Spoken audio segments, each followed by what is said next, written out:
How's everyone doing? Just sitting here drinking some coffee, getting my little morning routine on. I'm going to do a video on UFOs, just like a little fragment of a magazine that I picked up, Newsweek. Life Beyond Earth. This is Topics Media Specials. December 9th, 2017. So it's a little old, but there was an article in here I found kind of interesting, so I'll go ahead and read it. It's kind of long, but I don't know if you are interested in UFOs and stuff, you might find some interest in it. This is actually a little section debunking UFOs, alternative explanations, but there's one. It's a picture of the clouds. Those are lenticular clouds. Loom over Russia countryside. These flat oval-shaped clouds usually but not always form over mountains, and their tendency to remain motionless can cause casual observer to believe he or she has spotted something out of this world, which they do kind of look like saucers. So that's one explanation. But I'll go ahead and read this little article. Alternative explanations. Is every UFO sighting a visit from ET? These mainstream scientists suggest there may be a more grounded reason for some reports. On an otherwise unremarkable January night in Stephenville, Texas, dozens of people looked to the sky to see sky. Sorry, I thought this was something else. Maybe. I don't know. No, that's something else.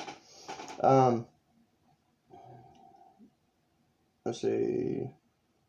Texas, dozens of people looked to the sky and saw a vast vessel with a combination of red, white, and yellow lights flying fast over the area's farms. One observer said the vessel was a mile long. Several said they saw fighter jets chasing it. One said he feared the object's appearance might be the end of times. A pilot, a cop, and some businessmen, housewives, and children all say they saw a UFO on January 8, 2008. The spaceship moved over the area for several seconds, witnesses said, and then zoomed away 300 times faster than a Cessna jet can travel. UFO sightings make the news several times a year. In 2007, 8 such episodes attracted headlines. Most sightings take place in the South and West. UFO spotters endure endless jokes about their experiences, but even people who debunk the very notion of UFOs seem to take them seriously. No one should make fun of Stephenville's UFO spotters, says Theodore Schick of Muhlenberg College, a liberal arts school in Allentown, Pennsylvania. They had a real experience that's out of the ordinary. But Schick and other experts in physics and human psychology say the experiences have scientific explanations. Scientists now probe the most microscopic aspects of the brain in the farthest reaches of the galaxy. Evolution provides a good starting place for explaining why people have paranormal experiences. So I'll read the next 2 pages too. So I'm guessing this will get into the whole debunking of, I don't know if it should get into the lenticular clouds and stuff.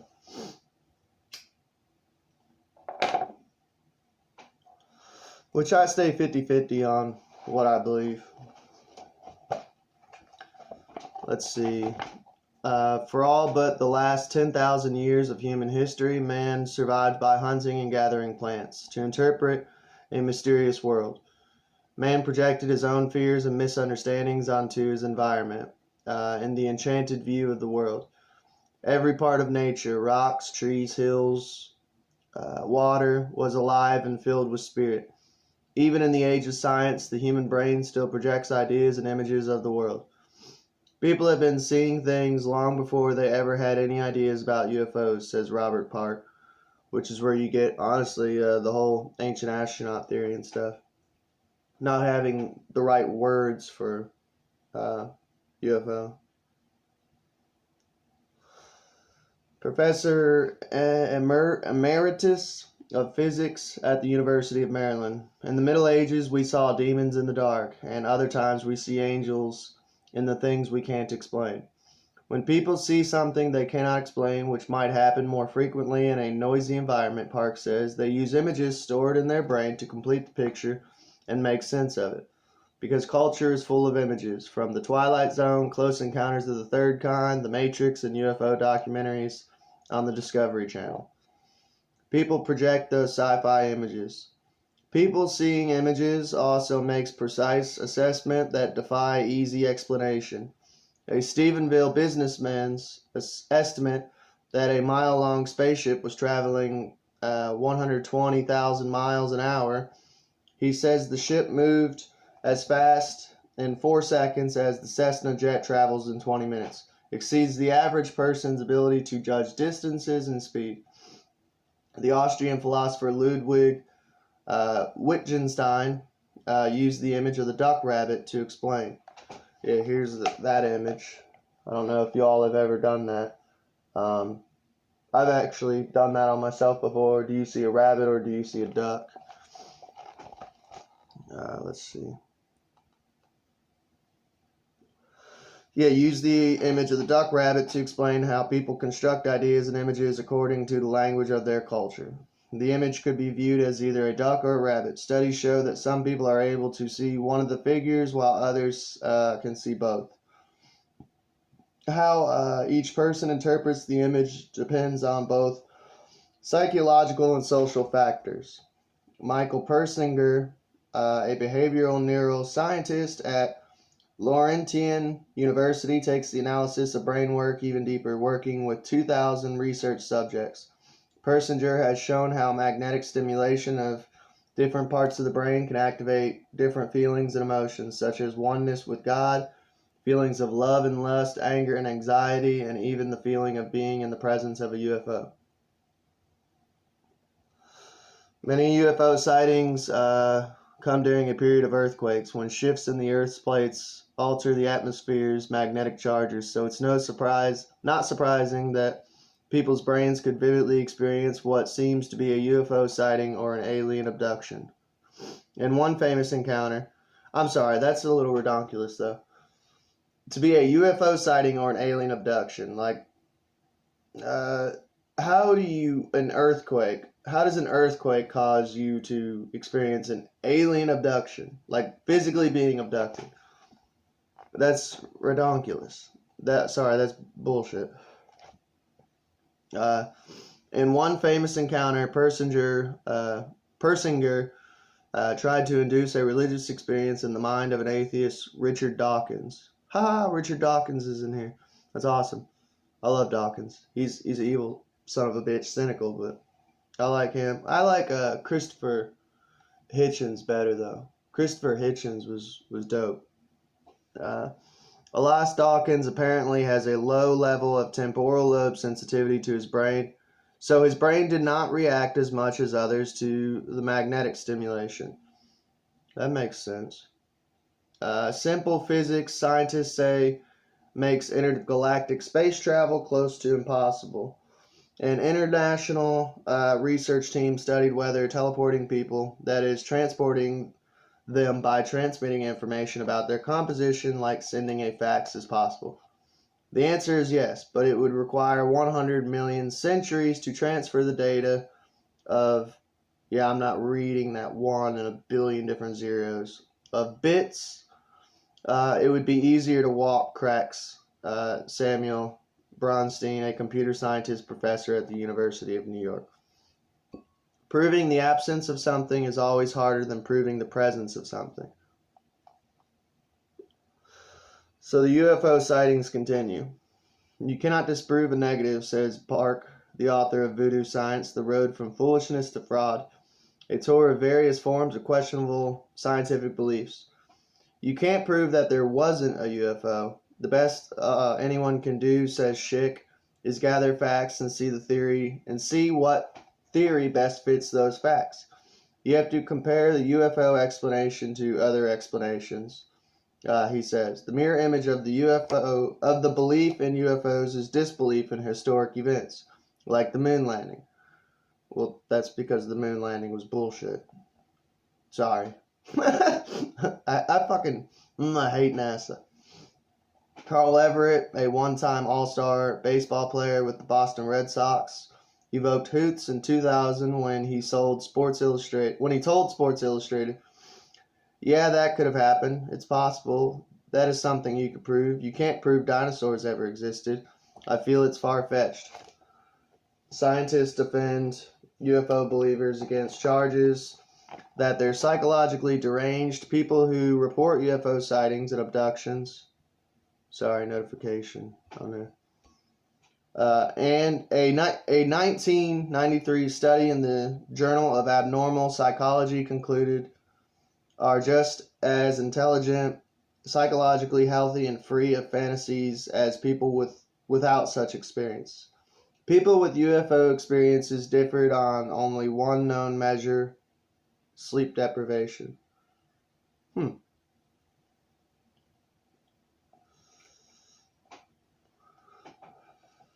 The problem is not that UFO sighters are imbalanced, some scientists say, but rather that they do not scrutinize their experiences adequately, which is often hard to do because the environment is filled with mysterious phenomena. How many people know about stealth bombers being escorted by fighter jets? Asked Michael Shermer, the author of Why People Believe Weird Things. I have to say it is the spookiest thing I've ever seen. Maybe that's what they saw in Stephenville. Okay, I get that, you know, but none of these people are saying that it isn't military. And I have to say, man, I had someone hit me up in the comments a while back when I did a video about the Columbus seeing UFO. UFO, the word UFO stands for unidentified flying objects. You know, if I threw a football over someone's sunroof while they're sitting in a car and they seen it for a split second, and they didn't see me throw the football, they couldn't see me throw the football, and they couldn't see the person who caught the football, you know, and they got out of their car and looked around, they seen a UFO. But just because it's a UFO doesn't mean that it's not military aircraft, doesn't mean that it's not aliens. It just simply means it's an unidentified flying object. I seen something in the air that I could not identify. I mean, I've seen UFO. I've seen the red fireball types. I did a video on that before. My wife has seen UFO now, which is pretty cool. Hell, a lot of my brothers have seen UFO. I've known people who have seen UFO. I've even like respectable people. I mean, I had like the adamant, almost atheistic mindset of UFOs are stupid, aliens are stupid, none of that shit's real. Like, and then I seen a UFO and became like interested in the subject. So I get what the dude's saying, but just because you've seen a UFO, well, yeah, and like I was talking to this person, they're like, well, who says it's a UFO? That was their comment. I said, Columbus, I labeled the video Columbus sees UFO in Bermuda Triangle. And they said, well, who says it's a UFO? That's literally, the definition of UFO is unidentified flying object. They seen green lights in the sky. They didn't know what it was. That's a UFO. Doesn't mean, I never said it was a flying saucer. Never said it was a spaceship. All I said was they seen green lights in the sky. Columbus and his sailors, like, that's the definition of a UFO. Doesn't mean it can't be scientifically explained. It's just like, so I don't know. Guys, think before you comment. I'm not trying to put the person down. I'm just, like, it was like they were, like, trying to start an argument, like, which I would have just destroyed the argument in 2 seconds. Like, I would have just honestly typed up the definition of a UFO. It's like, UFO doesn't automatically mean saucer, it just means something's unidentified in the sky. Thank you. Now that I got that off my chest.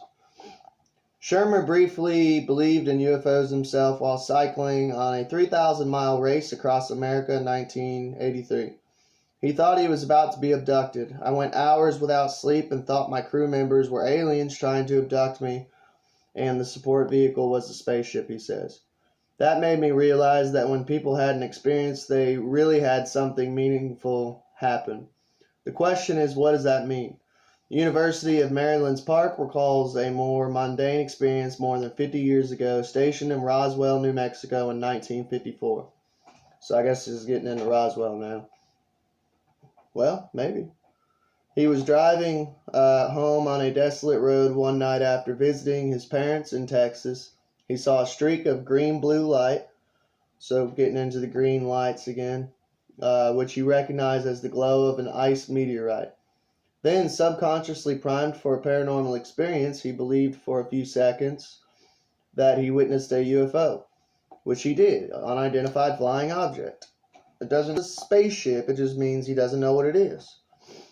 I saw a brilliant light going across the sky on a road, he says. It looked like a disc to me. When I accelerated, the thing sped up with me. I thought something was going on. I slammed on the brakes, and it was the reflection of my headlights on the telephone lines. With that, Park learned the ultimate lesson for a scientist: humility. That's actually pretty funny. But yeah, there's the rabbit duck. I thought it was going to get more into the lenticular clouds, because that's what I thought the article was about. That was my plan, was to read it about that, but like I said, I didn't really mention it. But that was from a Newsweek archive by Newsweek staff, 1/17/08. The little description about that's all in German, the rabbit duck. Sketch of the duck rabbit illusion printed in the German journal Fliegende Blatter in 1892. The drawing demonstrates that the reality can truly be in the eye of the beholder. The caption above translates to which animals are more like each other, with the bottom translating to rabbit and duck. But yeah, I've got a bunch of different magazines on UFO and ghosts and aliens and all that jazz. So mysterious places, stuff like that, weird conspiracy stuff. So I've been bringing out my magazines here and there to make short little videos for y'all. A lot of more videos I'm going to do is just like reading fragments of stuff. Give you guys something to listen to while you're driving around or trying to go to sleep. I know some people like to hear audiobooks and stuff. So there you go. Y'all have a good day. Tell me what you think in the comments.